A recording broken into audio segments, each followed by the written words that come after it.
Studio here to discuss that is a renowned CNG expert, Mr. Omede. Oh, thank you very much. It's a pleasure being here with you. And I'm also introducing a new person on the Renewed Hope Agenda platform. The time we'll go straight ahead to do what's next on the agenda, and that is the motivational talk. All right. Good afternoon. Remember, transformation begins within. Don't reflect, renew, and recharge. Let go of fears, doubts, and limitations. Cultivate your self-love, resilience, and purpose. As you transform from within, your outer world will mirror your growth. Embrace this new day with clarity to pursue your view. Wishing you a day. She goes by the name Mini Celebrity, Yeah, and she's Mini very Celebrity. electric on the microphone here. Thank you very much. Thank you, Up sir. next is the quiz, and let's see. Okay, the quiz this week is: what is the first electricity company in Nigeria? If you get that, I'm sure we can do $5,000 this week. So you have another 1 hour to send your answer in, and you can send it in via 0903 222 9797, or better still, you can WhatsApp it into 0818 22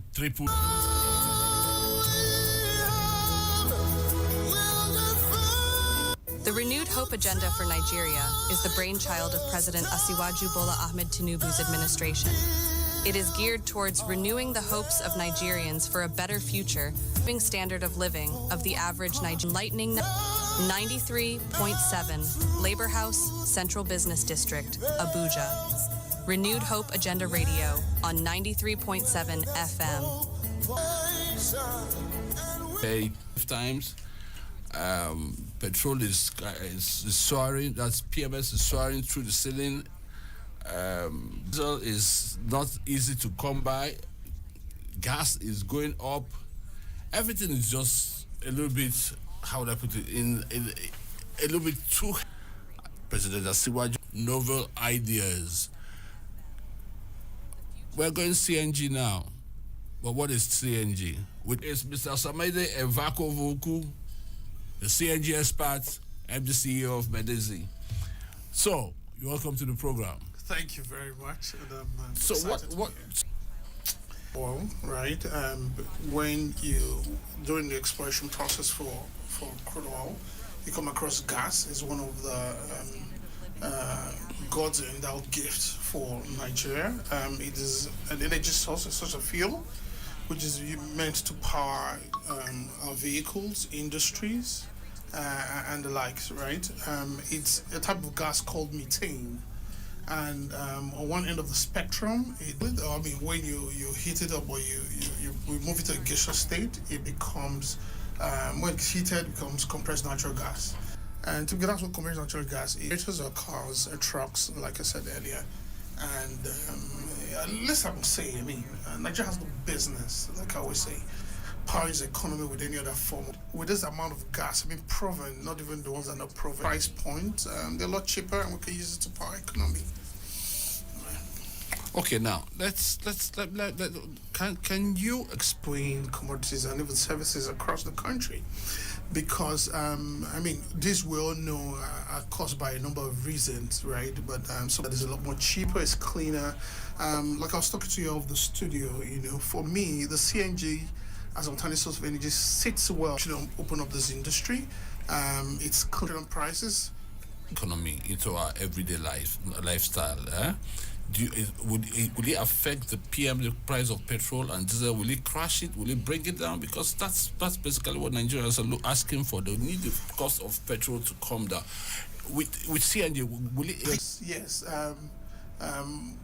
In real economic terms, yes, it's supposed to. But I've seen Nigeria being a very peculiar case where a lot of things don't obey the law of demand and supply, which is the basic law of economics. Yeah. But in any case, it's the fact that yes, if we democratize, use gas more in powering the vehicles, their power plants, there'll be less pressure on petrol. Right? If there's less pressure on petrol, the prices are expected to come down, right? And if it comes down, of course, it's better for the economy already. Achieve that.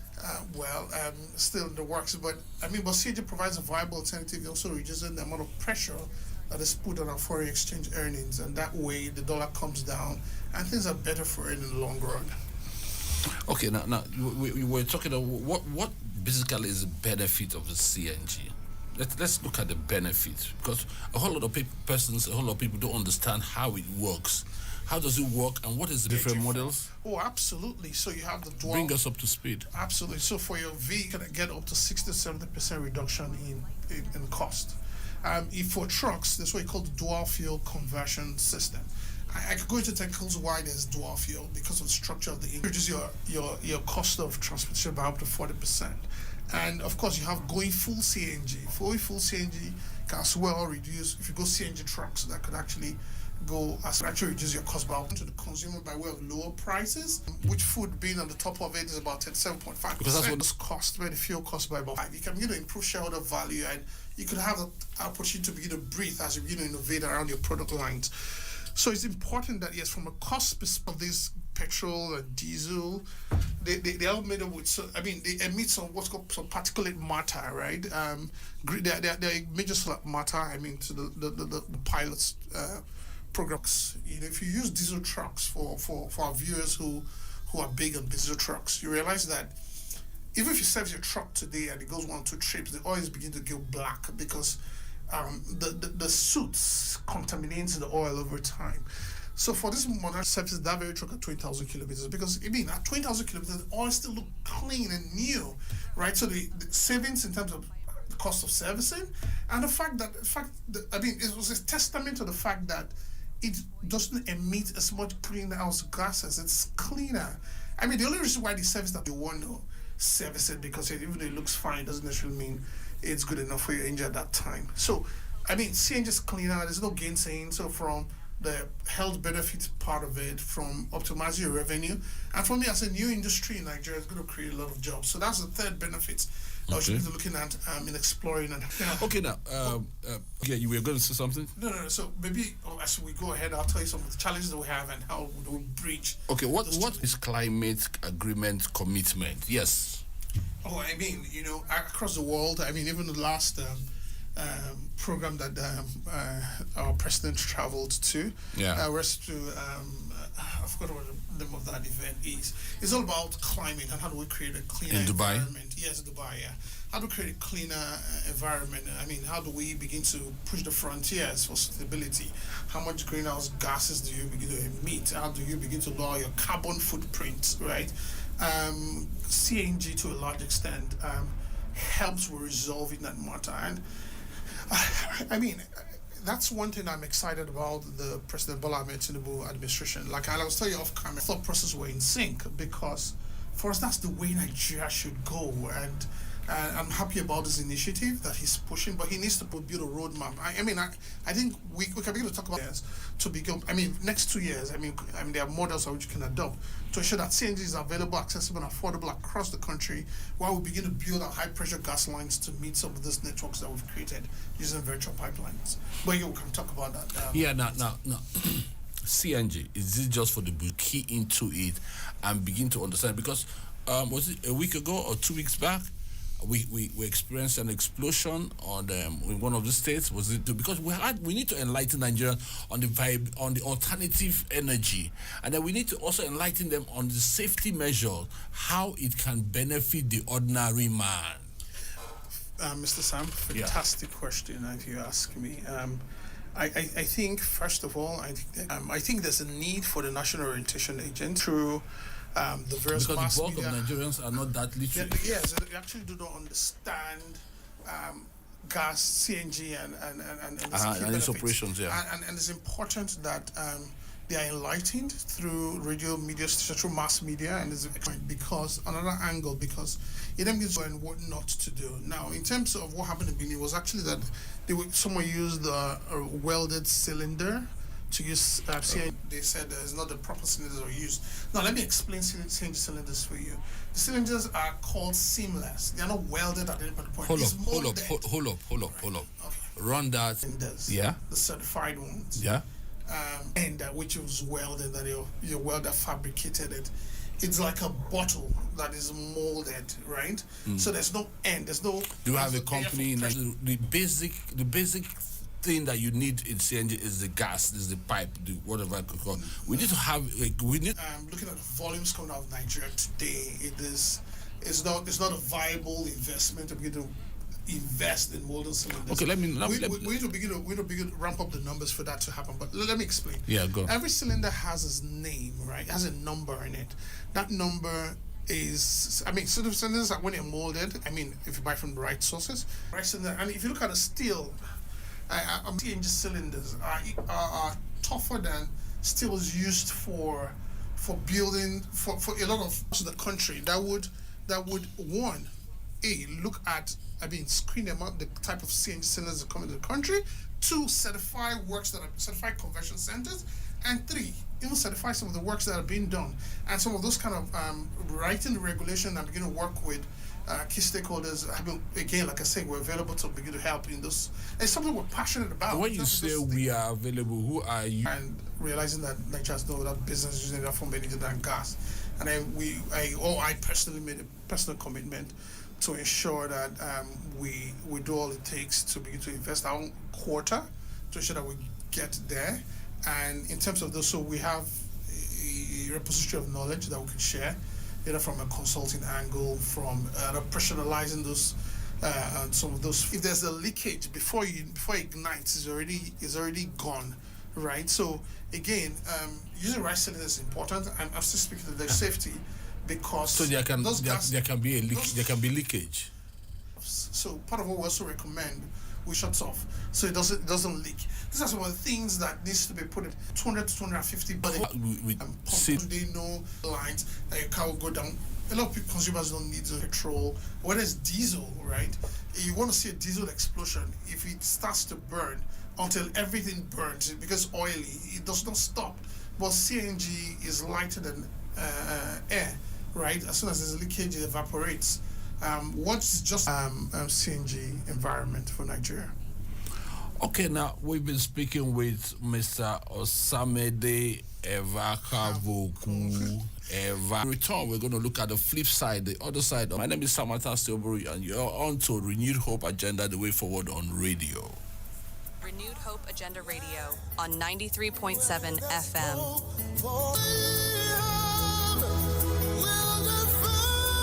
The Renewed Hope Agenda for Nigeria is the brainchild of President Asiwaju. 7, Labor House, Central Business District, Abuja. Renewed Hope Agenda Radio on 93.7 FM. The future starts today. Okay, you're welcome back to the second half of the show, and this is the interactive segment, CNG and its conversion, and how it can possibly grow our economy, or how you can possibly key into it to better in 97. You want to call in on 0903 222 9797, so you get to know more about this thing called or Samedi. Yeah, I think I got it right. It's time to CNG impact our economy and grow the GDP, because we really need to stimulate. Again, it's no gainsaying that our GDP today, as a country, stands at about $248 billion. Requires some form of energy to carry out the activity. So you can see it cuts across in terms of how its impact on lowering costs and boosting productivity, and by extension, increasing our GDP output as a country. There's no gainsaying that there's social impairing when it comes to lowering costs, like I said. And there's no, go ahead. How it lowers cost or optimizes shareholder value and creates a cleaner environment. Proper regulations, statistics, that's number one. Safety. By so doing, you're already creating jobs, as you can see. The next thing is how do we ensure that trucks today, I think I told you off camera, government has no business doing business, but create an enabling environment that ensures that more people like us are able to invest in it and create programs like gas. We set some form of guarantees, right, that ensure that the money eventually comes back because it's an investment, right? They're already multinational corporations and they're already converting. But again, most of them focus more on the organized retail. And organized retail is about 3% of Nigeria's economy. The other hand, if you create this kind of schemes, they're able to convert their trucks, lower their diesel expenses by about 40%, and then they reduce their transportation costs, and then pass to the food logistics across the able to pass those savings and existing. Now, in terms of power, for example, it has immense impact on power. So if you look at today, companies like the fuel, you drop that by 40%, and that is immense. I mean, that goes straight to shareholder value, right?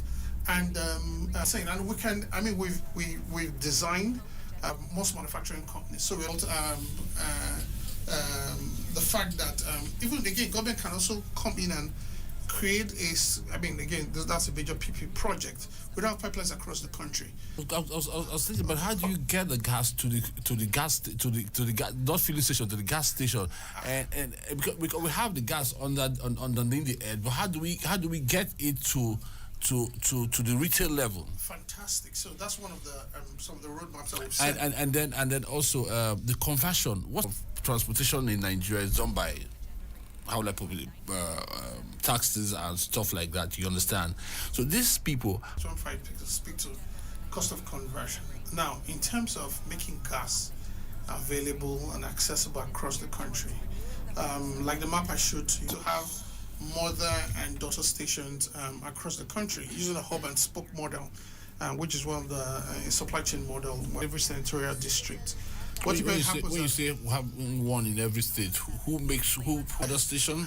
Like I said, these model stations in every state in Nigeria. Absolutely. So it's to create that in every. In fact, as a matter of fact, in every local government in Nigeria. Now, but again, how do you get gas there? Rated CNG. Now, what you've just done is that because you do not have, because the deficiency in the high pressure power gas lines that don't exist across the country, you use the virtual pipelines to distribute these LNGs across this space, and the model stations then convert to CNG. And what happens? People begin, just like your depots in those days across the state, people begin to open up stations, and there are modular stations that people can actually set up. We can have some manufacturing. Can even come lift CNG from model stations and begin to fuel and power their industries. That's the first way. Then you can then now build the pipelines to meet that. But again, is the fact that who's going to build the pipelines? Government? Well, government has invested. Is good, but again, if they can partner with the right business exists. Now, the next question we're like, what's the cost of conversion? That's right. The cost has to do with how what you use a running the item over a long period of time. Now, because a gas installation, whatever small it is a bit pricey, right? Because the vehicle probably wasn't manufactured to run on gas. It's like one of a partner's installation for bus installation that they run in Lagos. $1 million fuel in the bus every month. But when they converted that bus to CNG, it dropped. So you can see in the company cost is way lower than petrol. Then what can the government do, which was what I was saying in the last time? You can work with private sector to invest in this.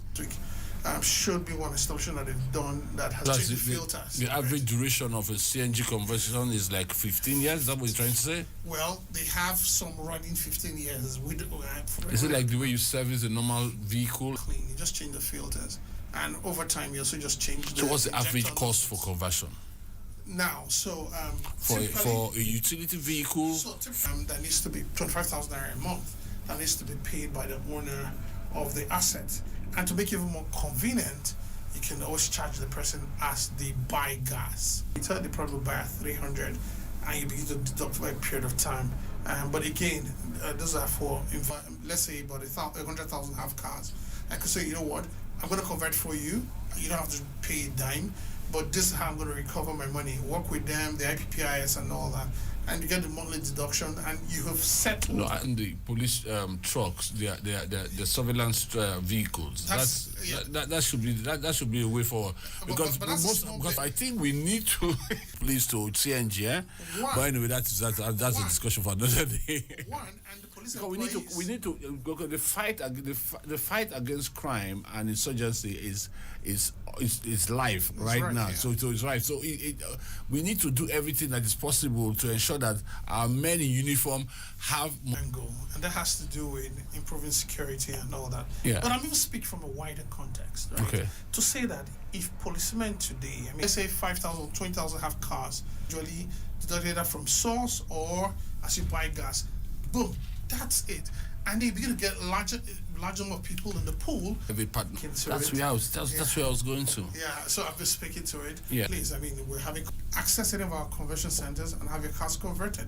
500,000 cars here are running on CNG. I need to put the petrol station, the CNG gas station here to sell petrol station, the CNG gas station here to sell. You remit these people's portion for repayment of these people's portion for repayment of this conversion kit.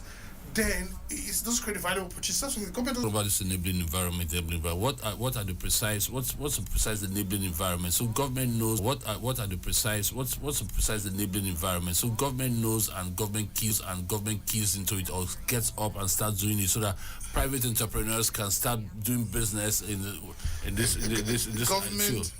Well, my own opinion. So I'm sorry for those who have scheme where they cannot recover some of those monies. Sorry for those who have scheme where they cannot recover some of those monies.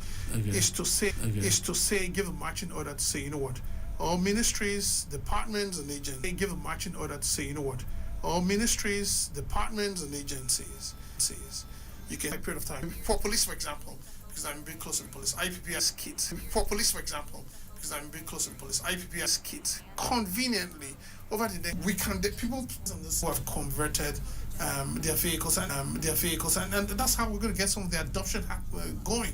That's how we're going to get some of the adoption going. Then for the trucks which carry our food as well, a different with 200 million or billion to power this. Yeah, that's the private sector do support, and you begin to see it take shape very quickly. You put your hand in the private sector investments where there's more accountability, and enjoys the benefit of energy transition to CNG. Okay. Well, The transition to CNG. okay. Well,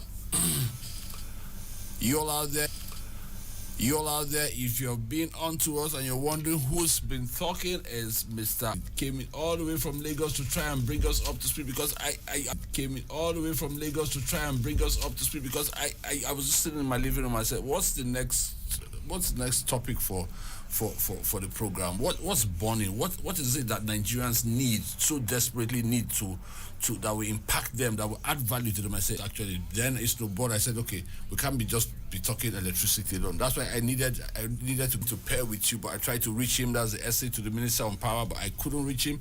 So we could talk about the power grid collapse, incessant collapse, and at the same time we'll talk about CNG. An honor to have you here. We're not done yet, but we're rounding up as it were. Now let's look at the scenario where I used to the regular pump fuel, but now we're having a novel thing coming in, the CNG. How can we get to train people to be that training here? I'm looking at can begin to sponsor part of the constituency project, sponsor training of youths in their various constituency and district, so that resources and the powerhouse to be able to to service the CNG industry. What's your take? Oh yes, so clearly, okay, I'll start with a bit of our experience. In trying to raise funding, I mean, over time, I think we've raised about $2 million for this CNG project. But in trying to raise funding, we realized that when people hear CNG, it looks very technical. They're already thinking about upstream aspectical stuff, right? So it's as simple as like one of the banks that funded us. By the time until I explained to them as the way I'm going to explain it now, before they understood it and were ready to, that they runs the vehicle. But they understood, oh, okay, so it's not one grandiose equipment out of this world that needs some super technical way to handle. So it's as simple as bringing injectors, connecting the pipes to the tanks, filling tanks, and boom, off you go. Now, but in terms of converting, managing, and supporting, you have to train the people who work House of Assembly, National Assembly members who have in ensuring that the trained people in their various constituencies. That way it means that across the country very quickly we would have people who would not just convert the vehicles but also provide support when it comes to servicing these vehicles, and also creates a whole new industry in terms of people with skills and competence to be able to make money from horsepower and primary gas. Yeah, so I totally agree with you. So I think the NDDC should be getting involved in this training skill acquisition for youth in the night. Apologies if I report them on air. Actually, no, go ahead. That's the way we get to. I've actually tried to send them a proposal. I've not gotten a feedback on it, right? But the constituency allowances for this national in supporting, and that way we'll be creating more jobs, eh? Yes, for democratization of gas across the country. Okay, the opportunities open to Nigerians now. I have XYZ amounts. I want to do business in CNG. What are the opportunities open for Nigerians to be able to impact their lives? No, we can begin to break down the value chain. Run stores to ensure that they have training. People can be able to set up training centers to be able to train people on the conversion business.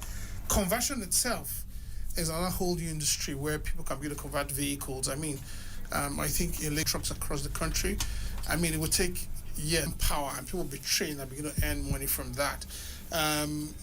Access to gas, in terms of set up gas stations for people to buy gas. Against the power industries, costs are beginning to get lower, mechanics are trained. The value chain is up, It's a whole lot, Yes. All right, then let's wrap it up here. We cannot exhaust it in just one episode of the program. At which time, I hope that Nigerians, the CNG must have, how will I put it now, gotten a foothold on the Nigerian economy. I agree with matter, man. This so we need alternative energy. Well, by all the way from Lagos, we really appreciate your coming. Okay, now to answer the quiz question. The Nigerian Electricity Supply Company was created in 1929 at Jos to manage the hydroelectric plant at Kura to power the mining industry. 1929. Well, until I come your way again, my name is Samantha Silburu, and I come correct or I don't come at all. You miss me, you miss a fantastic time on radio.